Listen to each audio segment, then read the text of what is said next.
Hello, everyone. Hello. How are you? Yeah, I'm good. Great, wonderful. Yeah. A few people coming in. Great. As we say hello to everybody, if you want to write your name and where you're from in the chat box, that would be lovely. And then I can say hello to everybody. No problem. There should be quite a few people coming in today. So if there's only a few, then you can keep your mics and your cameras on if you want, and we can have a chat. But if there are lots of people, then I'll ask you to turn the microphone off. So we'll see. We'll see. It normally takes people a little bit of time to come in. So, right, I can't see any introductions yet. So, is it Corey? You were the first in today. Is it Corey? Yeah. There you are, lovely. I can see you. Hi, welcome. How are you today? Yeah, actually, I'm work from home now, so I just leave out and have a live session with you today. Yeah. Yay, wonderful. And where are you based? Oh, I'm from Hong Kong. Hong Kong, wonderful. Yeah. I have lots of students in Hong Kong. It's Oh, great that's to great. see you here. Lovely. And then we've got Suganya. Is that correctly pronounced? Yeah. Yeah, Okay, yeah, great.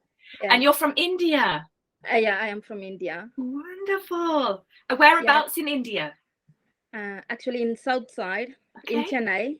Chennai, right. Yeah, but I live in London now. You live in London now, so you're calling in from the same time zone as I am. Yeah. Because I'm based in Edinburgh here in Scotland. So we're on the same time zone. Excellent. Okay, and there's somebody else as well. I just have your first initial, which is R. Your microphone's turned off. If you want to introduce yourself, you can do. If you'd rather stay silent with your camera off, that's absolutely fine. That's no problem at all. Okay, right. So, well, we are still waiting for lots of, I think it's about 20 people signed up today. So, but normally there's only half who come here. So we'll wait for a few more minutes. While we're waiting, I'd like to ask you, are you guys planning to take the IELTS exam? Yes, absolutely. Yes. But I plan to maybe in the fall, like autumn time, October or November. So Okay. I want to have a preparation for it first. Yeah, quite right. A lot of people don't actually, Corey. A lot of people just go to the exam without preparation. So you're already ahead of the game with that. So I'm writing it down so I can keep mentioning anything that's relevant for you. How about you, Sugiana? Yeah, actually, I did 7 years ago. Right. I got very low grade score. Here from the 2 years, I am practicing myself and I try to do. And this is the nice platform. I search in the Google and I got this one. Yeah, I will. But I am not ready to nowadays. It will take time, I think. Yeah, after that. But really, I need, because basically I did BSc nursing. Yeah, okay. you know, in NMC registration, they have the IELTS exam in each one. Need to take 777. Yeah. Really, I want it because my kids are growing up now. They are going to nursery and school. This is the nice time to go to step forward to my career. Absolutely wonderful. Okay, Sugiana, so you're taking the academic IELTS exam then for nursing. I actually know quite a lot about that because I've been doing a lot of research lately about how we can help nurses and other healthcare workers coming to the UK. I'm happy to hear. You're ideal. Yeah. Okay, great, lovely. So maybe if we've got time later, we can discuss the difference between the OET and the IELTS exam, if that's relevant for you. And how about you, Corey? Are you taking the academic or the general IELTS exam? Oh, I decided to take the general one because I decided to move to Canada maybe in this year. So I need to take IELTS, but I'm nervous that I don't have any preparation or ideas on it?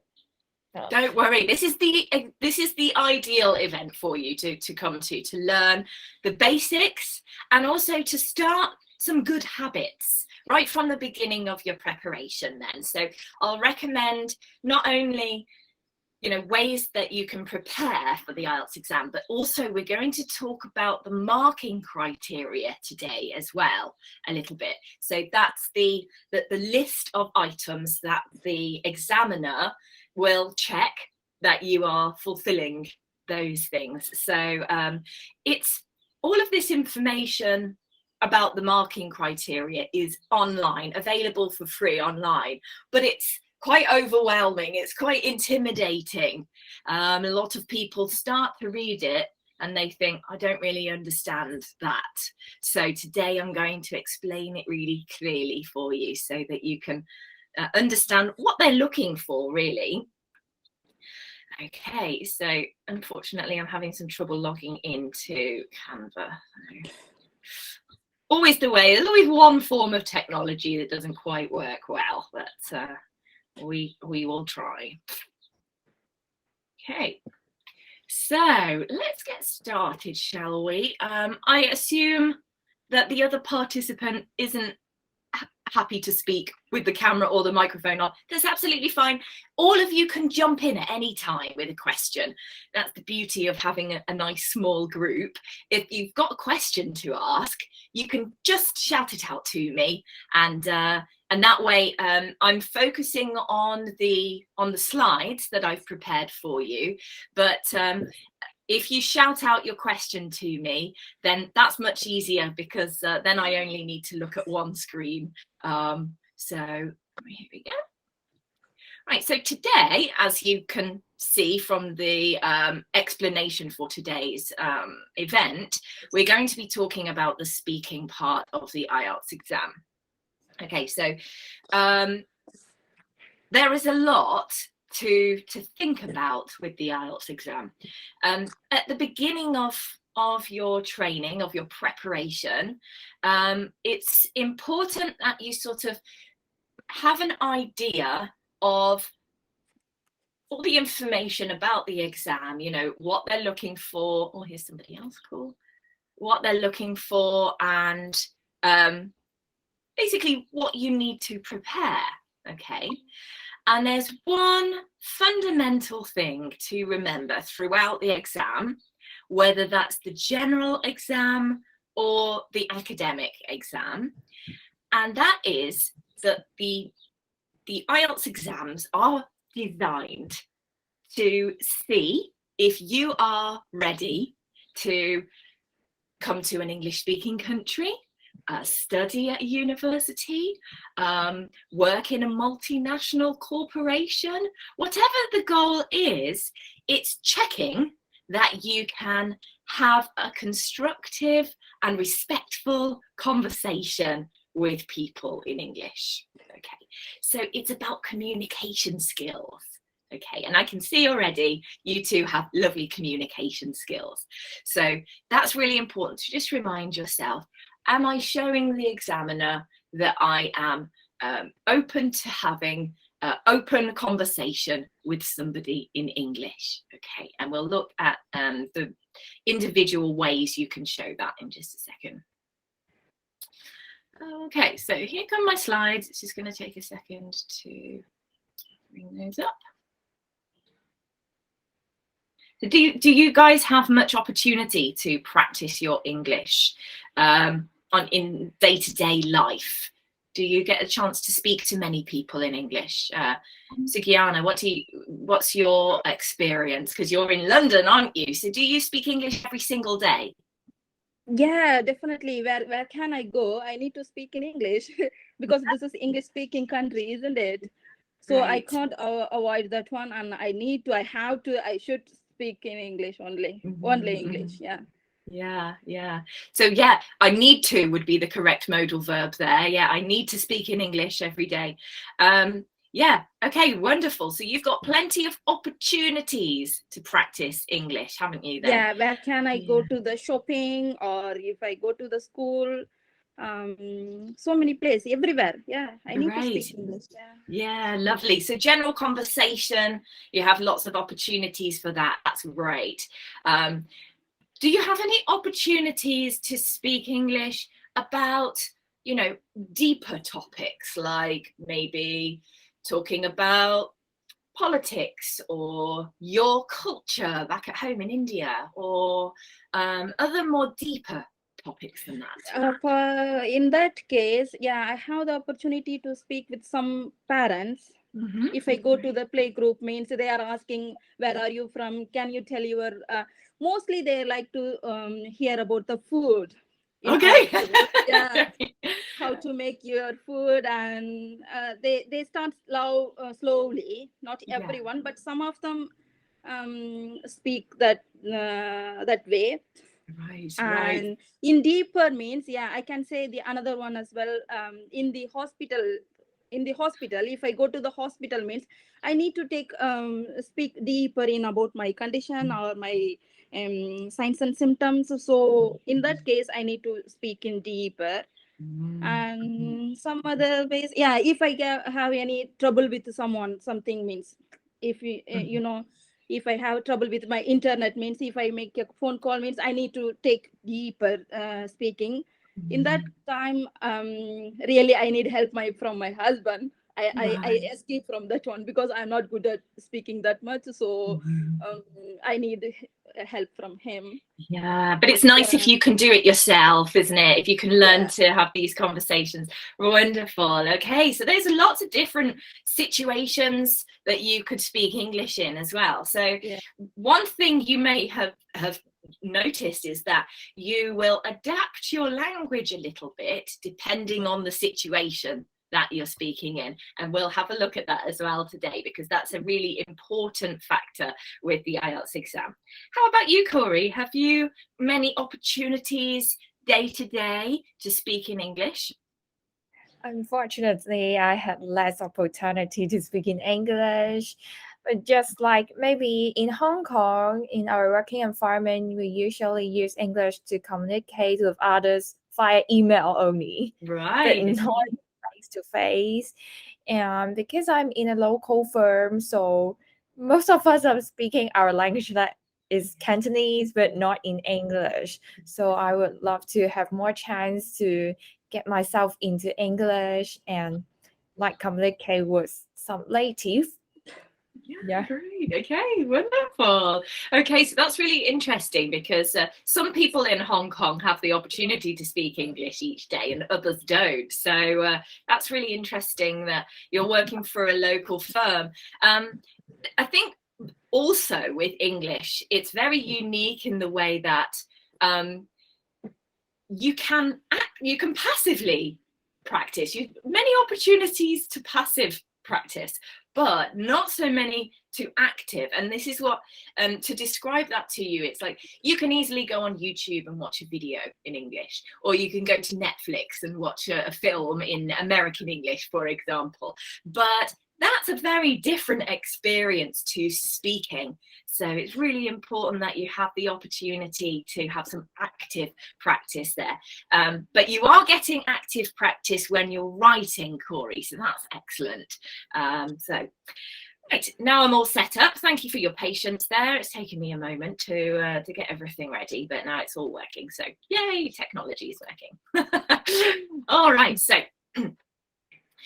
I know, Corey, you mentioned you're doing the general IELTS exam, and Sugyana, you're doing the academic exam when you're ready, of course. You haven't got a date yet, but that's totally fine. Now, the academic and the IELTS exams, listening and speaking are the same, okay?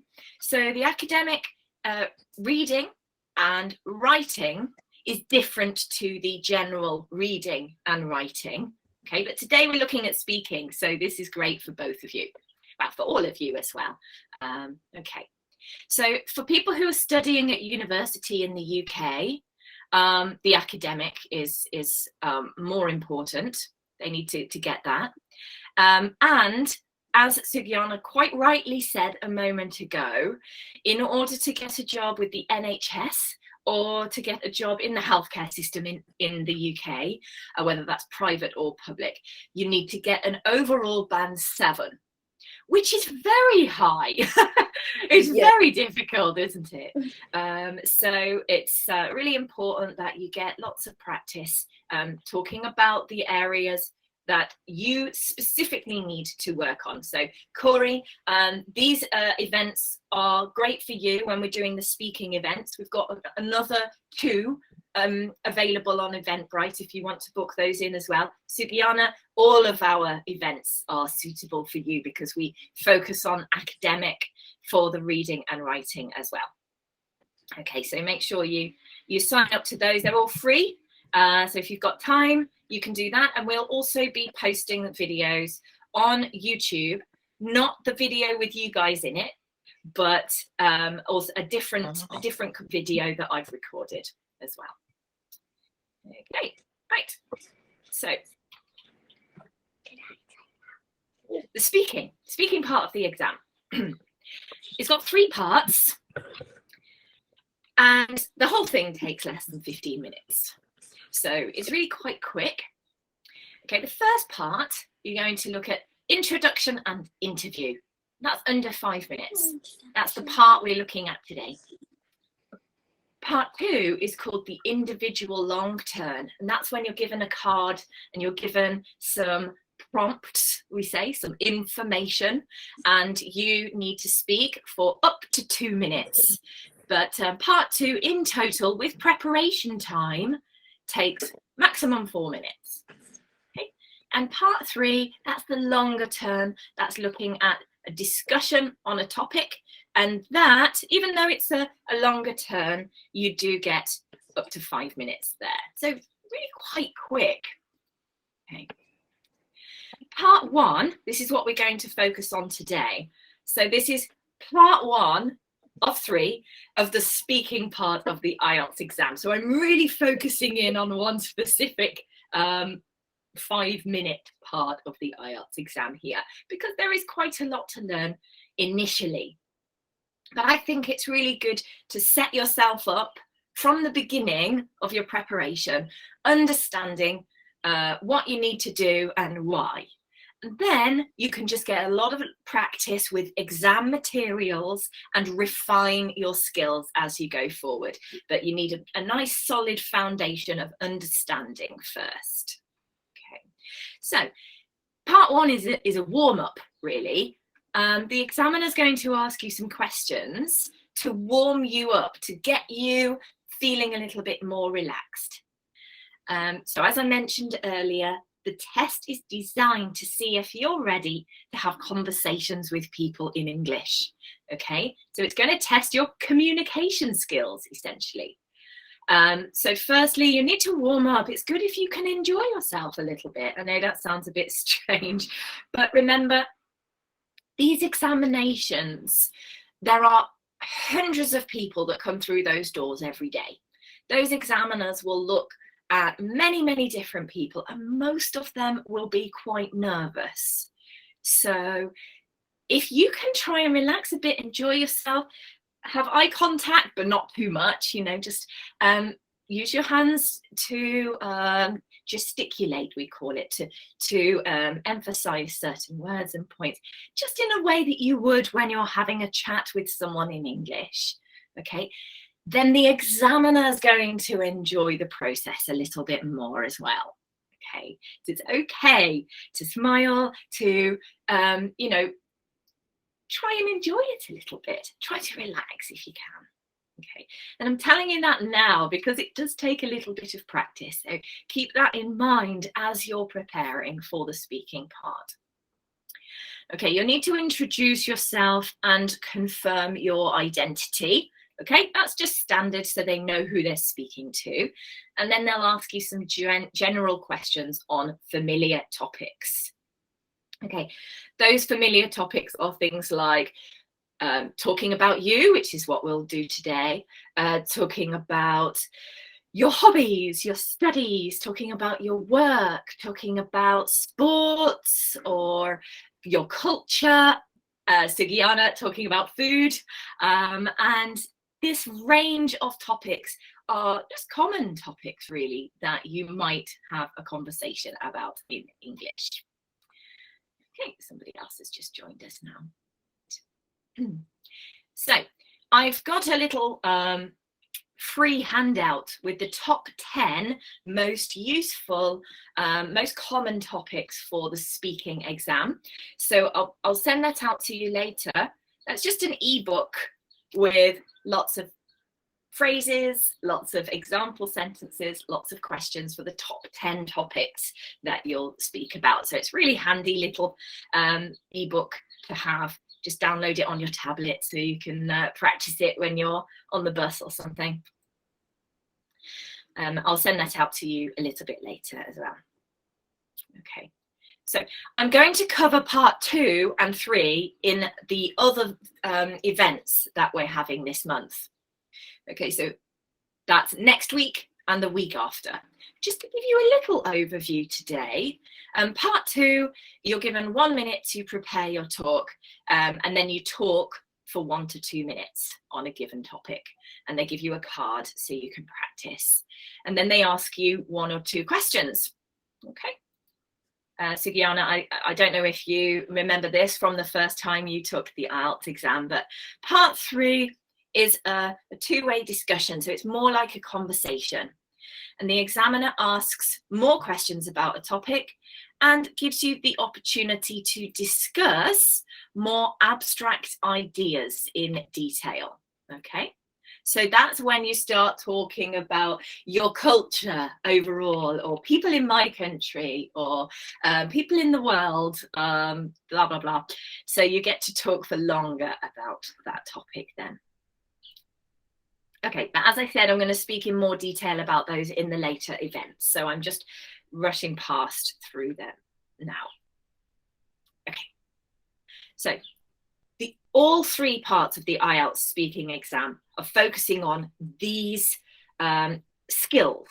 Okay, the exam assesses a wide range of skills, and these include your ability to communicate opinions and information. Okay. It's checking that you can answer a range of questions. Okay.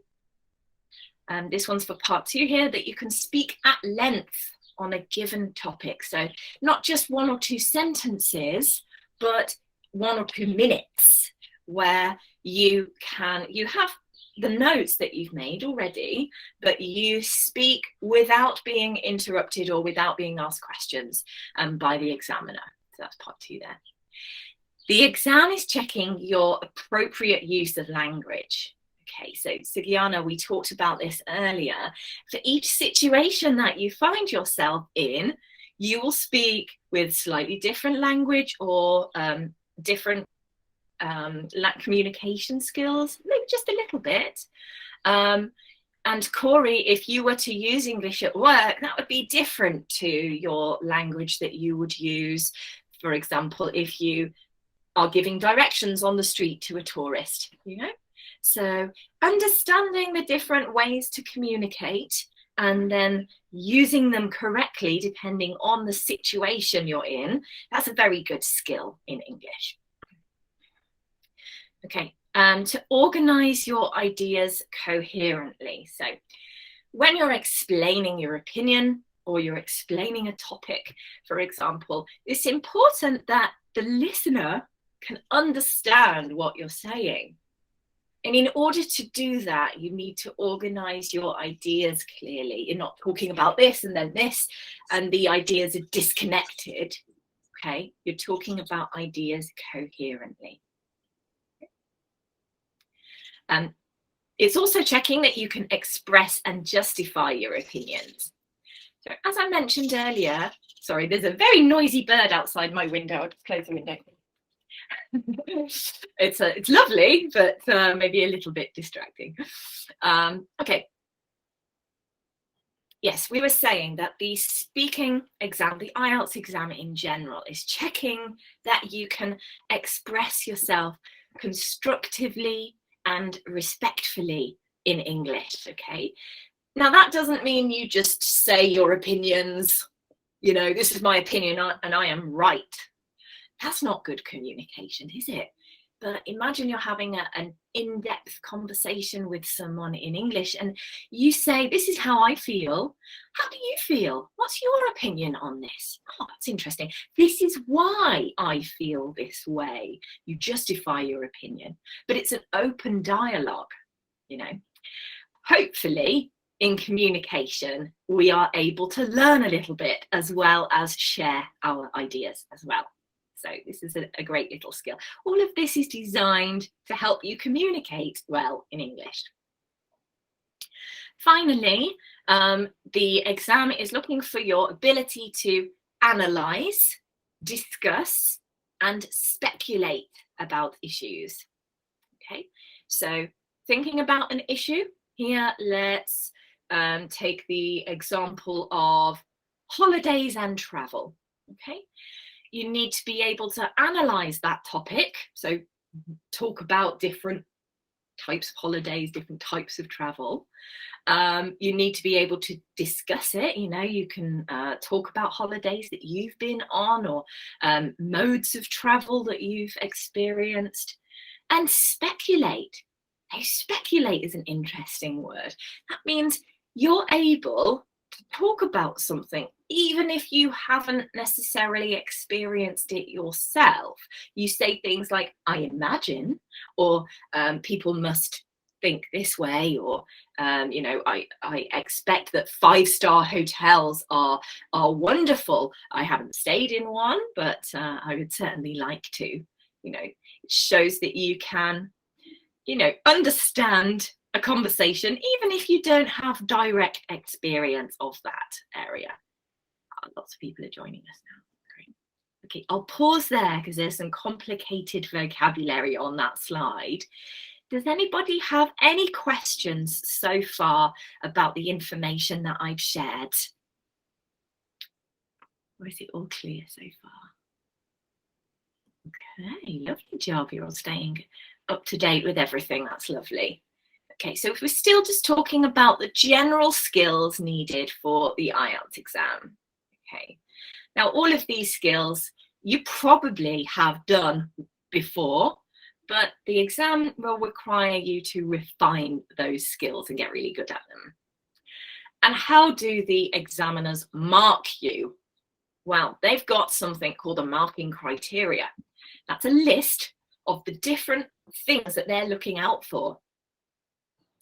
Now, I don't want to overwhelm you today, so I'm not going to talk about all 4 of these, but these are the 4 marking criteria. And as I mentioned earlier, the information is all available online for you. I'll share the links in a moment in the chat box, okay? And these are all equally important. Okay, so we've got lexical resource, basically vocabulary, right? Fluency and coherence, grammatical range and accuracy, and pronunciation. Okay, so what does that mean to you as the candidate?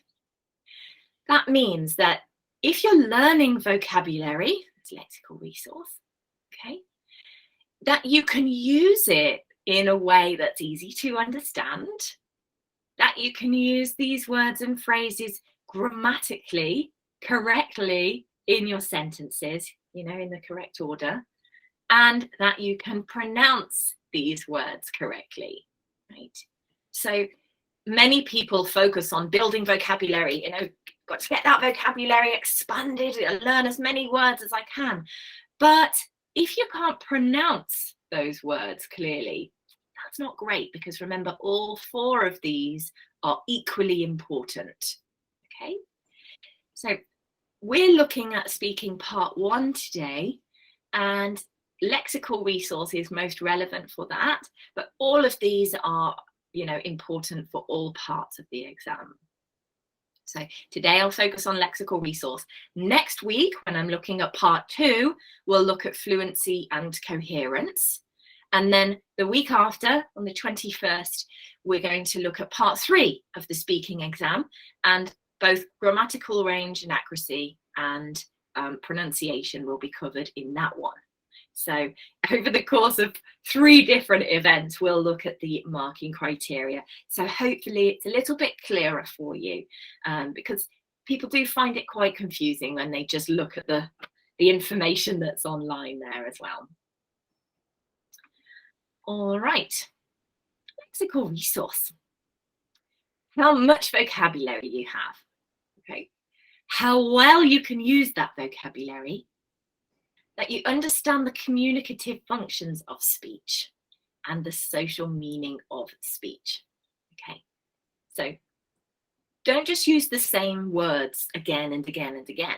Think of a variety of different words, okay? Can you use those words correctly in a sentence, right? When you're learning phrases, I really recommend to learn a full fixed phrase. That's super, super helpful for you, because you can learn then how to pronounce the words in that phrase. You can learn which prepositions to use, you know, what verb tense we use in that phrase normally. And it's really helpful to learn those fixed phrases. It's much more helpful than trying to memorize full answers. That's not recommended, because if you memorize a full text, firstly, it's not natural. When you're saying it, it sounds like you're repeating what you've learned, right? That's not good communication style. But if you memorize short phrases, you can apply those to any topic really later on. Whereas with a text, you can only prepare so many answers, right? And you just got to hope that you get those ones.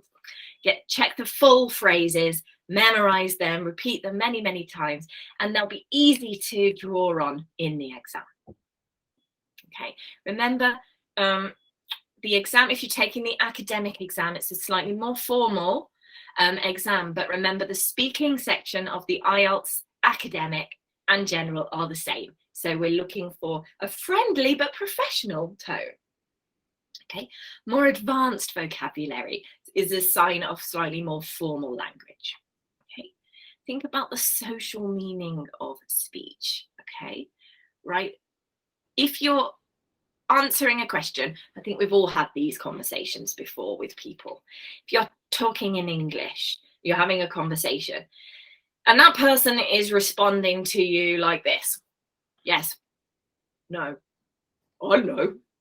You know, it's like, wow, this is hard work. This conversation is hard work.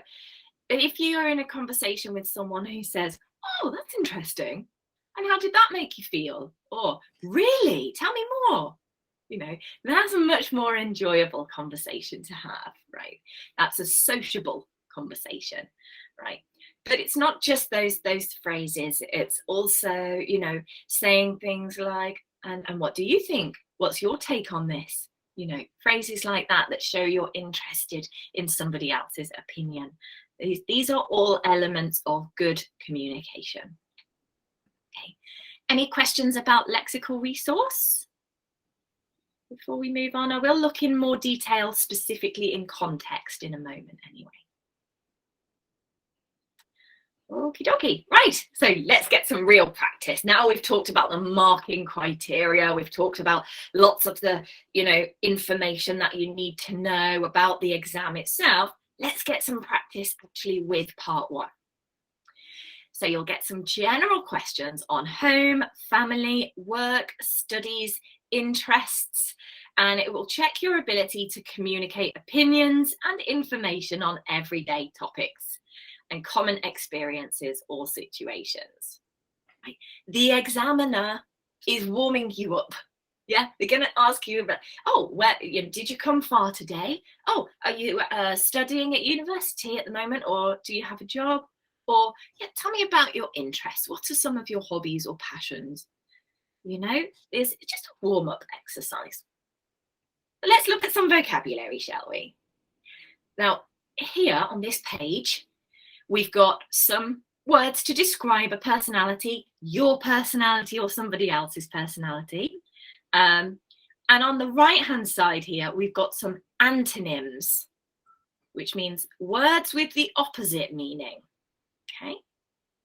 Or a different meaning completely, right? So just to recap, a synonym is a word with a very similar meaning. Similar meaning, synonym. Antonym, anti, the opposite.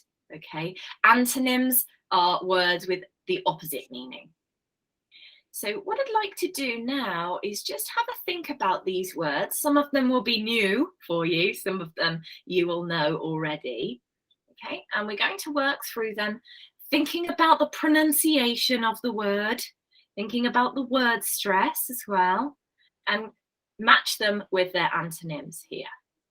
Okay, so if you want to get involved, brilliant, turn your microphone off and we'll all have a go. If you don't want to get involved, that's also absolutely fine. You can stay with your camera and your microphone off, no problem. Okay, first word on the left here is introverted. Introverted.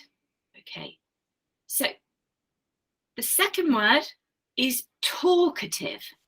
Talkative. The third word is self-confident. Self-confident. Number 4, very British word here, stingy. Stingy. Okay. Number 5 is diplomatic. Diplomatic. Number 6 is open-minded. Open-minded. Number 7 is enthusiastic.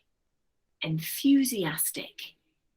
And number 8 is reserved. Reserved. Okay. So we're looking for the opposite meanings. I'm going to read you this list and then we can try and match them together. Okay. A, we've got generous. That's a generous. Okay. Then we've got blunt. Okay. Blunt. Narrow-minded. You might have spotted the antonym there as I said that. Narrow-minded. The extroverted. Extroverted. Okay. E is apathetic. Apathetic. Now that's not pathetic, which is a different word. Okay, this is apathetic. Different word stress. That a has a big difference in the meaning there. Okay, we can look at the meanings in a moment if you need to. Okay. F is insecure. Insecure. Lovely. Right. G is open. Open. And H is quiet. Okay. Quiet. Notice the pronunciation of this word here. It's got 2 syllables. Quiet. Which is different to the word quite, which is spelled very similarly. We've got Quite for quite. That's got 1 syllable, quite.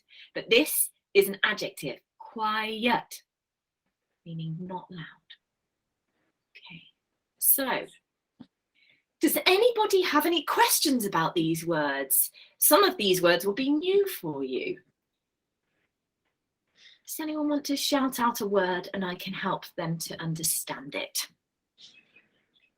Can I ask the meaning of be blunt? Is it pronounced? Blunt, yeah, great question, Corey. Blunt.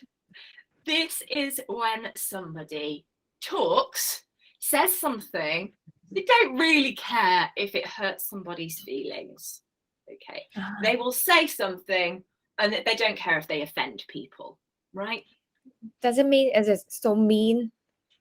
It could be mean, yeah. It's often got a negative connotation, Corey, yeah. But blunt just means you're not trying to deliver this information in a way that's sensitive to their needs. You're just, for example, if somebody says, do I look nice? Do I look nice in this, these clothes? A blunt person would be like, no, I don't like it. But the opposite of blunt, does anybody know what the opposite of blunt is here on the left-hand side? It's okay, you can shout it out if you know.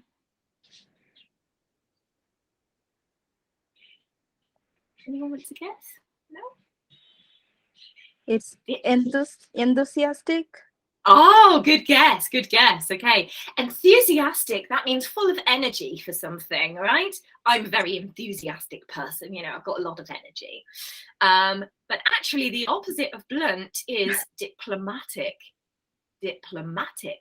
So let's take our example earlier, you know, do I look nice today?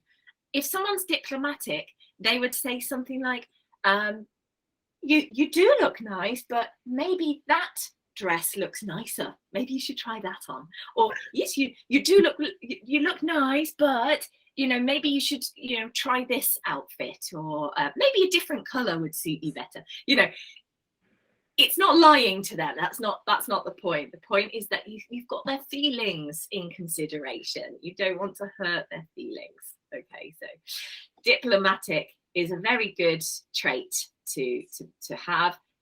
And Sugiana, you'll know this, in Britain, we are very diplomatic. We, you know, very, oh, I'm really sorry. Let me explain this to you, you know, very, very politely, you know. So it's very British thing there. Great. Any others? Does anyone else have any other questions about these words? Sugiana, do you have any questions? The apathetic. Yes. This is like, I don't care. I don't care at all. I have no interest in this thing. Yeah, some of the teenagers doing the same thing here. Yes, teenagers are generally very apathetic about things. Yeah. What do you think is the opposite to apathetic?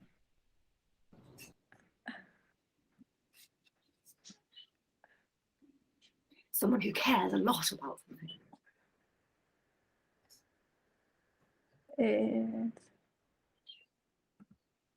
Enthusiastic. Yeah, very good. Well done. Enthusiastic and apathetic are opposites there. They're antonyms. If you don't often find a teenager who's really enthusiastic about school, you know, I mean, yeah, I know some actually, but it's an exception. Really, it's an exception. So yes, enthusiastic, really full of energy, passion for something. Apathetic, don't really care. Right? Yeah. Right, so let's take a look at the rest of them then. Introverted. Does anyone know the antonym for introverted? Just shout it out. The extroverted. Extroverted, lovely. Corey, that was you, wasn't it? No. Oh, Sugiana, sorry, I'm not looking at you. Oh, sorry, my darling. Sorry, I think I've been pronouncing your name wrong. I've just looked at it again. Is it Suganya? Suganya, yeah. Okay, right, okay. Lovely, Suganya. I apologise for that, Suganya. Well done. Can you describe the difference between introverted and extroverted? Just I guess it's opposite for the introvert, it's extrovert. But really, I don't know the meaning. Sorry. No, that's okay. No need to apologize. That's great. So yeah, introverted, generally people who get their energy from being alone, they like to read a book or be around people who they know very well and they trust a lot. Okay, so more they are, yeah. Extroverted people, on the other hand, are people who like to be around lots of people. You know, they like to go out, spend time with friends. You know, that's not to say extroverted people don't like reading books. That's not the case. But, you know, there are different types of people there. So in my 20s, I used to love going out, meeting lots and lots of people, you know, having a great time, making friends all over the place. These days, I prefer to be at home with a book, you know, just one other person or two other people, to have a nice quiet evening. So I was extroverted, but now I'm more introverted. Okay, great. Let's see. Talkative. What's the opposite of talkative? Quiet. Quiet. Well done. Lovely. Okay, so self-confident. Self-confident, someone who's very sure of themselves. Insecure. Wonderful, Rupesh, you dived in there. Excellent. Yes, excellent. Yeah. Okay, so it's natural for people to be self-confident sometimes and insecure other times. So it's not talking necessarily about different people, but yes, different feelings. Self-confident, maybe not feeling too confident today. I'm a bit insecure. And the another word is for the opposite in self-confidence, it's nervous. Yeah. Okay, now nervous. That's interesting, Suganya. Yes, in many cases.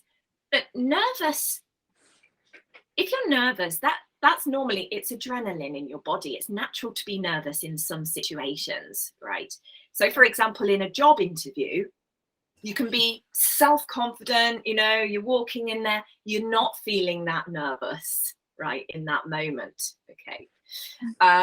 But if you are walking into that job interview and you're really, really nervous in that moment, you can be confident in your ability to do something, but just it's an situation with a lot of consequences, yeah, so it's natural to feel quite nervous in that situation. But yes, Suganya, that's a really good synonym there, I would say, for insecure, but not exactly the same meanings there as well. Thank you. Great, lovely. Okay, where are we next? British one, stingy.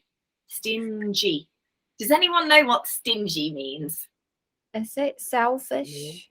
Oh, lovely. Okay, kind of. In what regard, Corey? In what way?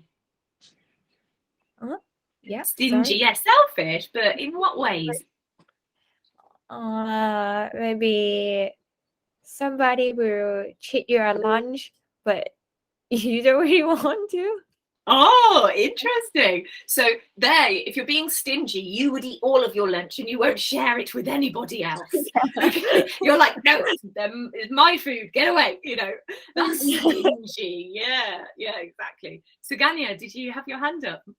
Yeah, it is it I think it's generous. Well done, that is the antonym, generous. Okay, both of these words have a soft G, stingy and generous. Generous would be, Corey, using your example, here you go, here are some fries, here's my sandwich, here's my chocolate bar, share it all, everyone. You're generous, you're sharing it with other people. You can be generous with your time, with your money, with your food, with your energy, If you're generous with your energy and time, that's when you're helping other people. Maybe you like to raise money for charity. Maybe you like to help people in need. This is generous. Okay. It's a very good trait. Stingy, not very good. Not very good.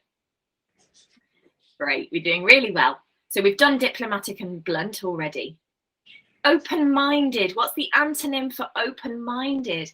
Before you answer, guys, maybe I'll give the opportunity for one of the people who has their camera off here. We've got 4 people with their camera off. Do any of you want to answer this? What's the opposite of open-minded?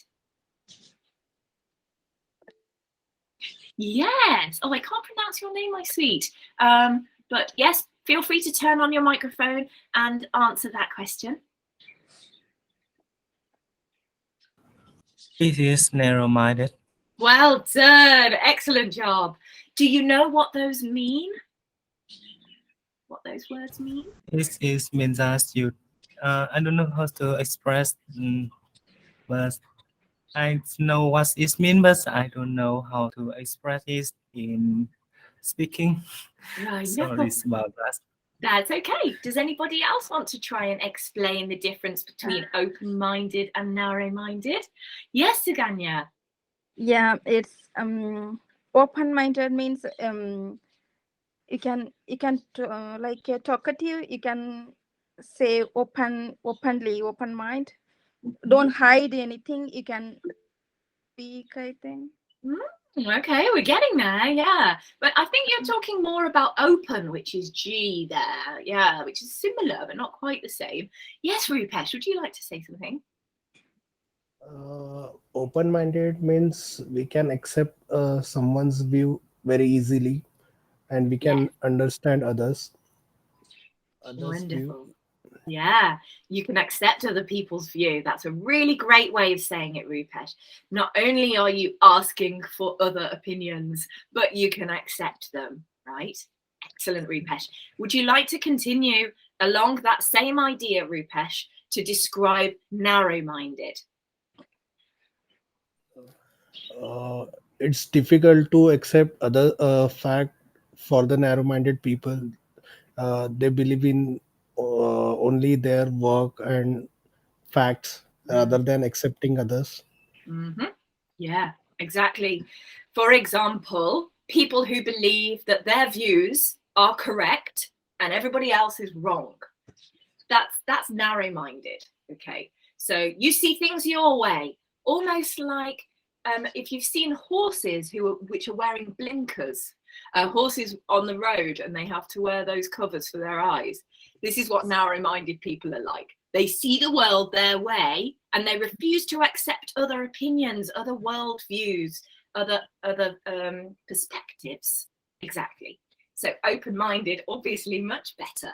And it's actually one of the objectives of the IELTS exam, to be open-minded, you know, to express and justify your opinions, but also, you know, look for discussion, look for an opportunity to learn. That's a wonderful communication skill. We're doing great, everybody. We've done enthusiastic already, and then we're left only with reserved and open. So Suganya, you were saying earlier, open to talk about things, you know, you can share your perspectives, you can talk about your views, you maybe not so shy, okay? Reserved is a little bit like shy, but you may have noticed many British people are quite reserved. They will share their views, their opinions, if asked, but they're not very Open. Yeah, exactly. Yeah. they're not very forthcoming with their views. You know, they'll wait until an opportunity where they're asked for a view about something, and then Yeah, they might you are correct. Every day I am facing this one. In India, we are so open-minded and so open to talk everyone. But here they are not talking that much. They say hello, hi, that's it. Yeah. You're right. So that's really interesting. That's a cultural difference, isn't it? Yeah. Yeah. I noticed in the north of England, people are much more open. People will stop and talk with you on the street when you're going for a run. They'll talk to you, whatever. But in London, if someone stops to talk to you on the street, you know, they look a little bit like, what are they doing? What's going on? Yes, that's interesting. But if you get to know somebody, for example, one of the parents at your children's school, if you get to know them, you say hello to them several times. Yeah. Before Over time, that, they'll I open. don't have any friends, but nowadays for my girl, they are asking for the play date. She is going to them house. They are coming to my house. It's nice now, but in the Yeah. beginning, I struggle a lot. Yeah. Yeah, that's unfortunate. I had the same experience when I lived in Germany, Suganya. Yes, but I think some cultures, it just takes people time to open up, or you need a reason to connect. Yeah, they're quite reserved here in Britain. Okay, I'm going to move on to the next slide. And if you want to take a screenshot of these answers, then feel free to do so. Okay, these are the antonyms here. I'll give you a moment to take a screenshot of those. Try to use these words in conversation this week if you have the opportunity to. Okay. So we have talked about model answers here. Sorry, we've talked about vocabulary. Now it's time to look at some model answers. We're running out of time, so we don't have a lot of time to go through so many model answers, but I've got time to go through a couple with you. Let's read the question. How would you describe your personality? So we're talking about you. Okay, and here's a model answer. Now this is a band 6 answer, I would say. So for Suganya, for anyone who wants to apply to a university in the UK, most of the time they're looking for a band 7 overall. Okay, so this is the least you should be able to answer in part 1 of the speaking test. I would describe my personality as quite introverted. I enjoy spending time with friends, but I also like being by myself. It takes me a long time to get to know people, and I'm not so talkative. Okay, that's a basic answer. There's some nice vocabulary in there, introverted, talkative, okay? But we can do better than that. Now, in the interest of time, I can't spend too long explaining lexical resource, but basically we're looking, if you remember the marking criteria from earlier, to get a band 7, you need to be able to use your vocabulary resource flexibly to discuss a range of topics. Use some less common and idiomatic vocabulary, if possible. I know idioms are particularly hard for most people. To show your awareness of style and collocation. Collocation are words that often go together. And it's okay, at band 7, it's all right if you have a couple of slightly inappropriate word choices, but try to avoid that, obviously. And you can paraphrase effectively. That means to rephrase the sentence, maybe rephrase the question in your answer. Let's take a look at a slightly improved answer here. In order to improve your answer, we need slightly more advanced vocabulary. Okay, we can add an introductory phrase, like I suppose, and some linking phrases as well. You can choose a less common or idiomatic vocabulary here, so to feel at ease with.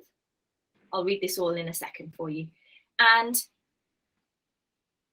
this word here it's hard for many English learners to pronounce. Okay, I'll just pronounce it for you. Particularly. Particularly. Lovely. Okay, so I recommend if you're going to use a word which is difficult, okay, learn the pronunciation. You can play it on Google even, or look the word up in a dictionary to find out how you pronounce it, what the word stress is, and then practice it many, many times. Okay, but as I mentioned earlier, don't memorize your full answers.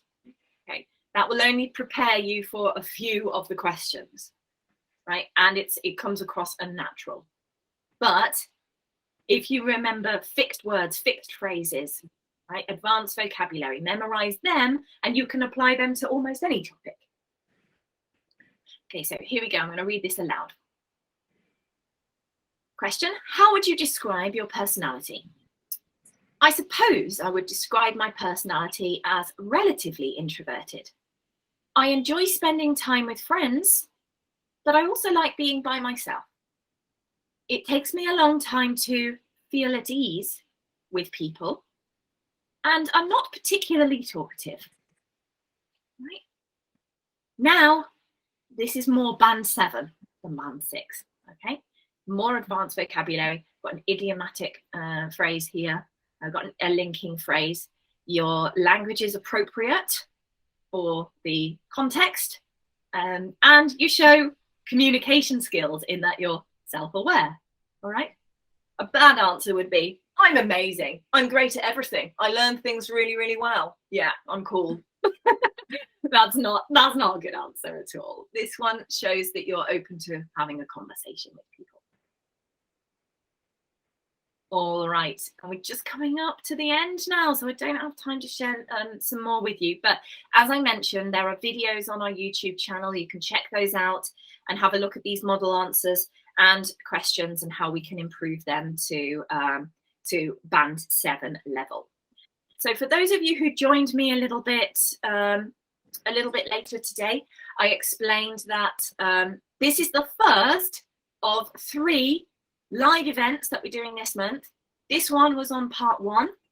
Part 2 is next week at the same time on the 21st, and part 3 is, yes, the week after, so on the 28th. So if you have any questions, here's my email address.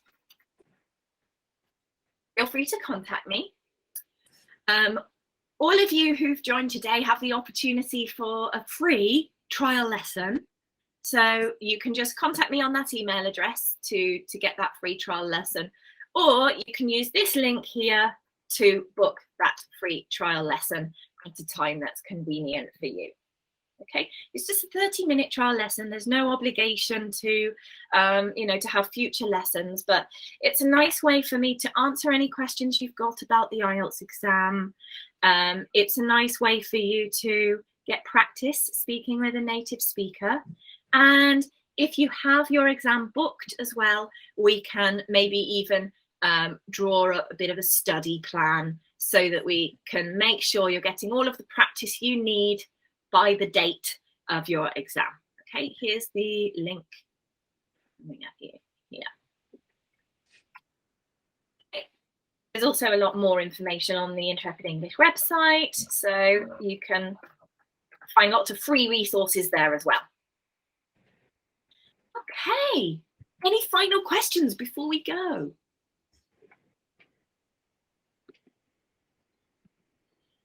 No. Okay, well, you can always send me a little email if you think about something later anyway. Right then, guys. I noticed there's a question in there. What should I do when I run out of ideas and don't know what to say? Okay, so if you want to discuss that with me, we can have a free trial lesson, but I'll be talking about that topic on the 28th.